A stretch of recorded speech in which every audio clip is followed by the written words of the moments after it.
Louvado seja nosso Senhor Jesus Cristo, o Deus da vida, Deus da esperança, o Deus que quer estar no nosso meio, nas nossas realidades, que quer que nós estejamos sempre vivendo os seus ensinamentos, a oração, enfim, um Deus que quer estar no nosso meio, nos ajudando a entender essa vida, nos ajudando a enfrentar as dificuldades deste tempo de nossa vida, mas também nos gloriar das alegrias que o próprio Deus nos dá, nos oferece. Nós queremos pensar hoje na oração, um tema bonito que nos faz aproximar do nosso Deus.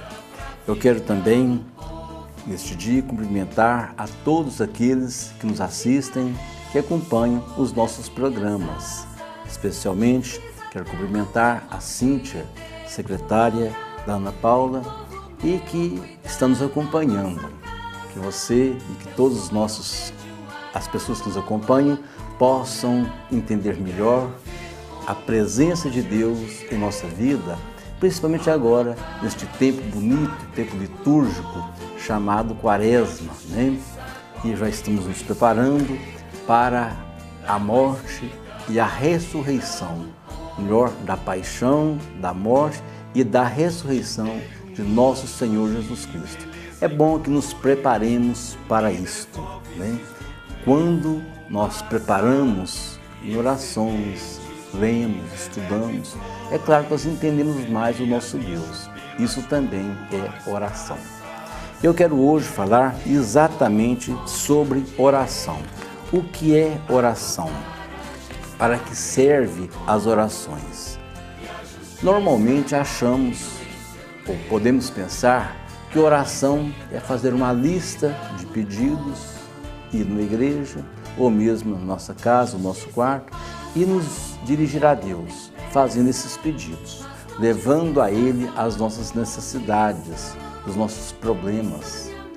Tá bom, pode fazer isso.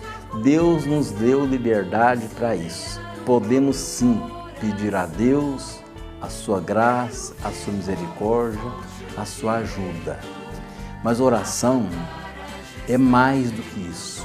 Oração é estar com Deus, é sentir Deus em nossa vida, é poder contar com Deus e diria até, é conversar com Deus.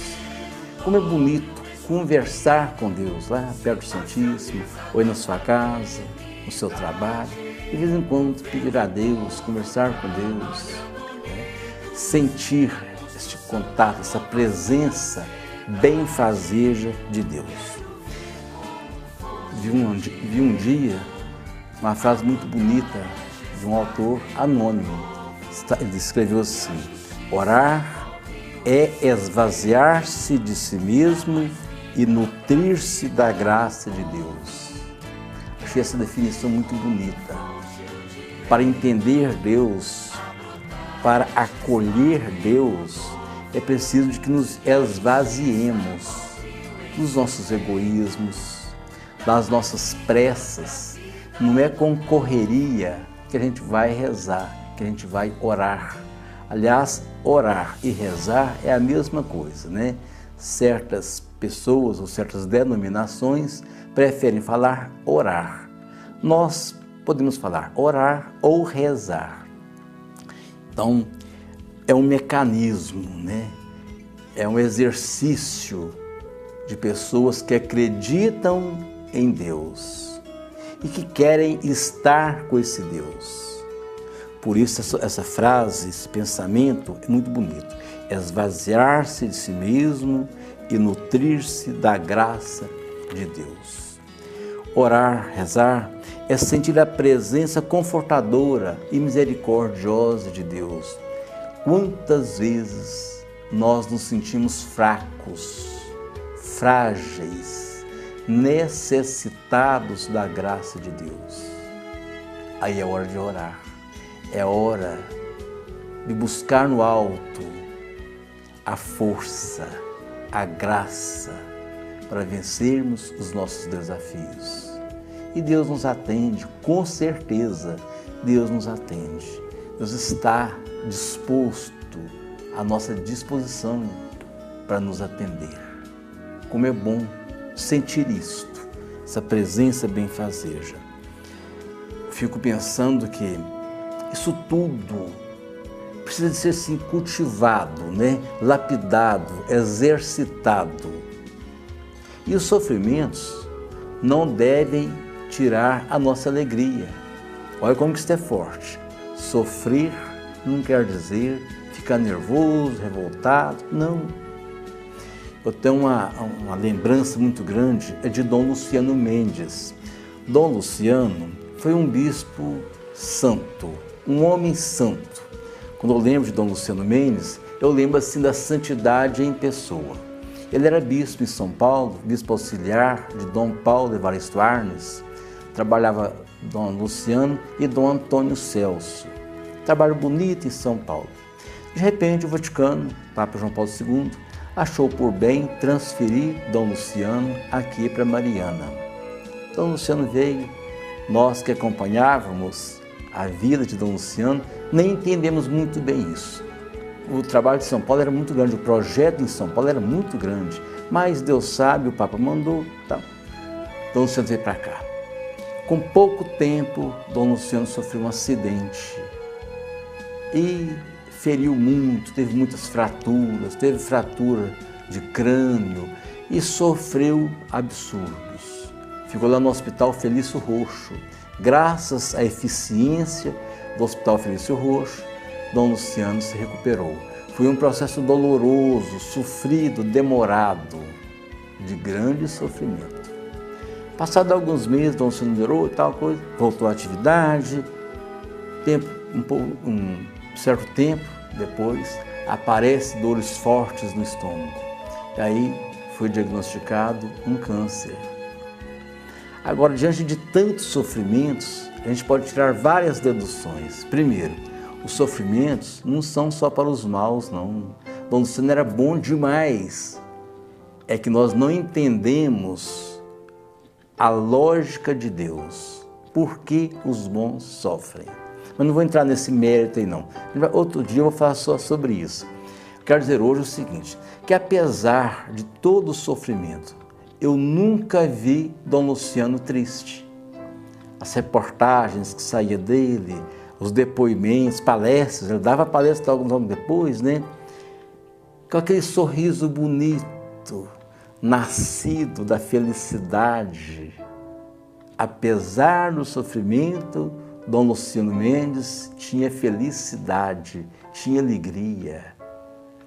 Está aí a mística de Deus, a lógica de Deus. Por isso, os sofrimentos não nos devem desanimar.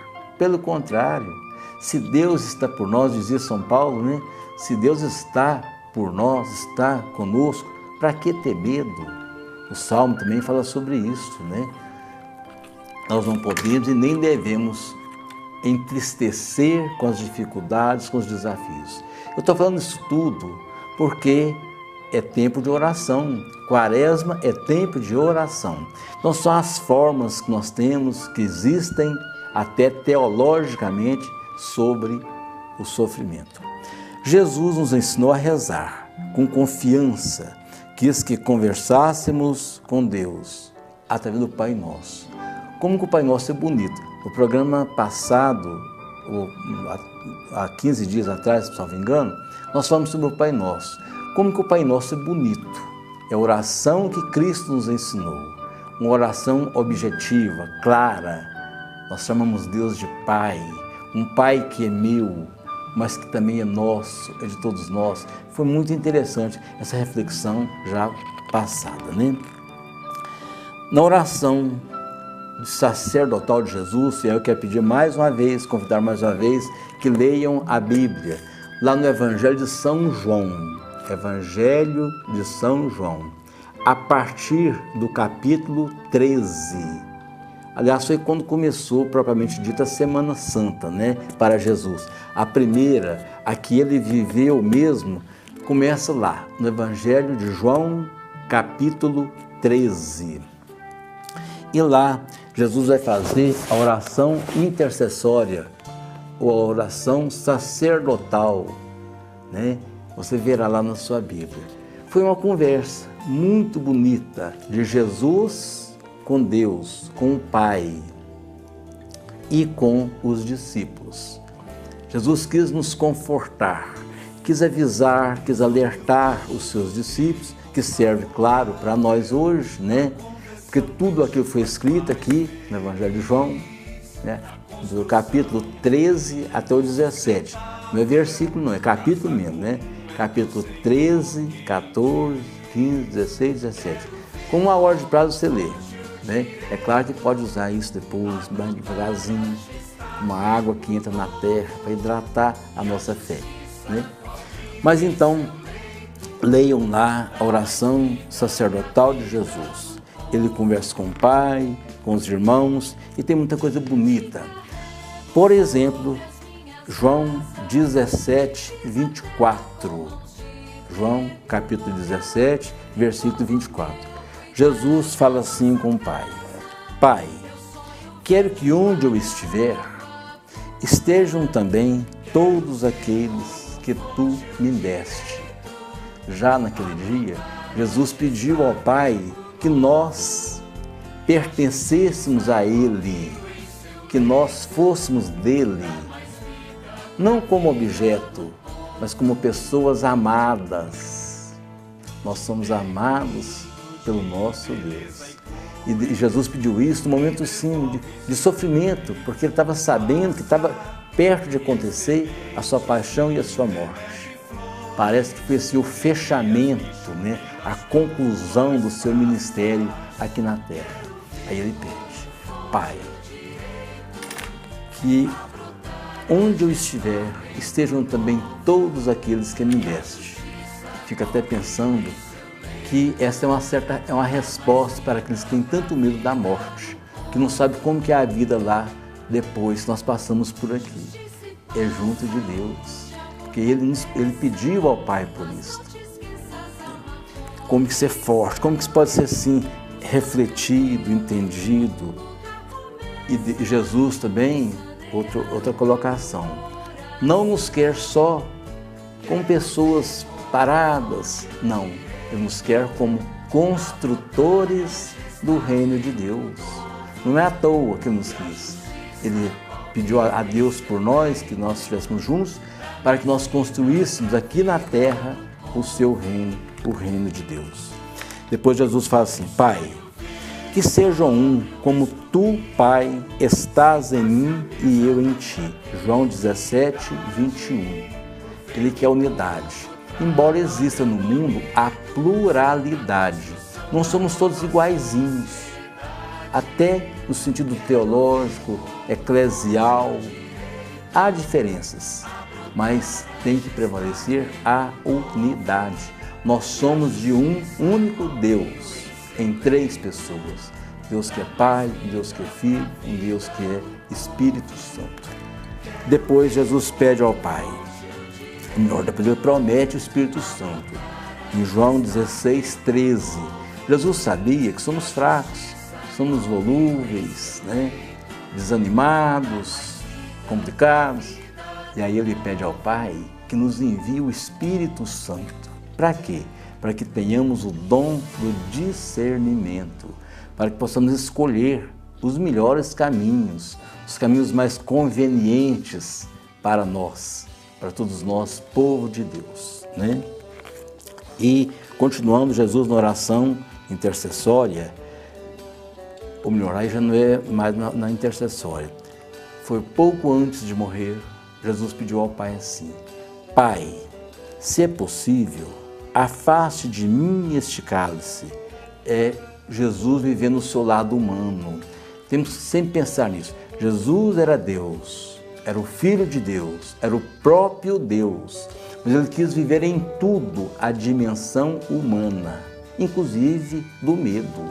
Jesus teve sim medo, mas Ele fala a palavra logo em seguida, no mesmo versículo, Ele fala assim: no entanto, seja feito a tua vontade. Seja feita a tua vontade. Apesar da morte, do sofrimento, ele disse ao Pai: que seja feito a tua vontade. Talvez encerrando este programa, ainda tem mais coisas, mas nosso tempo está terminando. Encerrando este programa, eu queria convidar a todos para fazerem isso, exercitarem isso na vida. Seja feito a vontade de Deus.